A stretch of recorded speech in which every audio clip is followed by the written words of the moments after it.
نحمدہ و نصلی علی رسول الکریم۔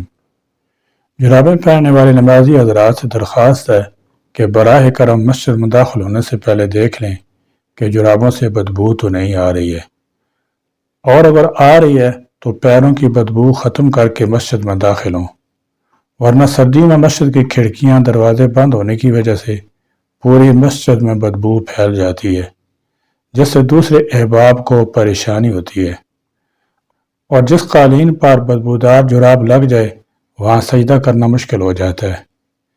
پچھلی صف میں موجود نمازی سجدے کے وقت پریشان ہوتے ہیں۔ اس کا اہتمام بے وجہ اعضاء مسلم کے ضروری ہے، اور اس نیت سے اہتمام کرنا ہے کہ مسلمانوں کو تکلیف نہ ہو تو ثواب بھی ہے۔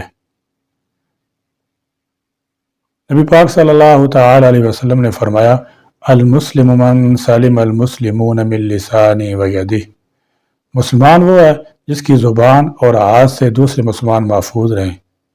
اسلام کی ساری معاشرتی تعلیمات اسی بنیادی اصول کے گرد گھومتی رہتی ہے کہ ہر مسلمان اپنے ہر قول و فعل میں اس بات کی احتیاط رکھے کہ اس کی نقل و حرکت یا کسی انداز اور ادا سے کسی دوسرے کو کسی قسم کی تکلیف، جسمانی، ذہنی، نفسیاتی یا مالی تکلیف نہ پہنچے۔ نبی کریم صلی اللہ تعالی علیہ وسلم ایک مرتبہ جمعہ کا خطبہ دے رہے تھے۔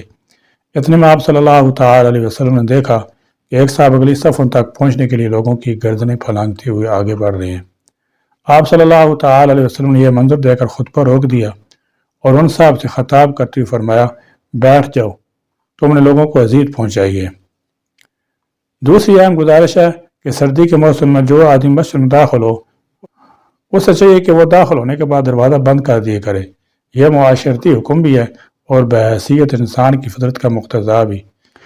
اسی طرح گرمی کے موسم میں پنکھے چل رہے ہوتے ہیں تو کئی لوگ جو دانت برش نہیں کرتے یا مسواک نہیں کرتے، ان کے منہ سے آنے والی ناخوشگوار اور بو پنکھوں کی ہوا کی وجہ سے تحلیل ہو جاتی ہے اور سامنے والوں کو کم ہی محسوس ہوتی ہے، لیکن سردیوں میں تو ایسے لوگوں کے پاس بیٹھنا ایک حساس بندے کے لیے عذاب بن جاتا ہے۔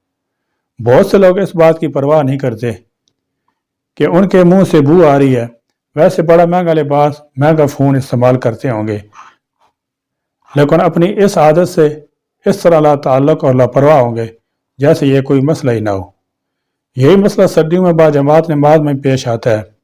کئی نمازی حضرات کے ساتھ کھڑے ہو کر تو جی کر رہا ہوتا ہے کہ ابھی بندہ نماز چھوڑ کر کہیں دور بھاگ جائے۔ حضور کریم صلی اللہ تعالی علیہ وسلم نے فرمایا کہ اگر میں امت پر مشقت کا احساس نہ کرتا تو ہر نماز کے لیے مسواک فرض قرار دے دیتا، یعنی دانتوں کی صفائی اتنی زیادہ اہم ہے۔ وما علینا الا البلاغ۔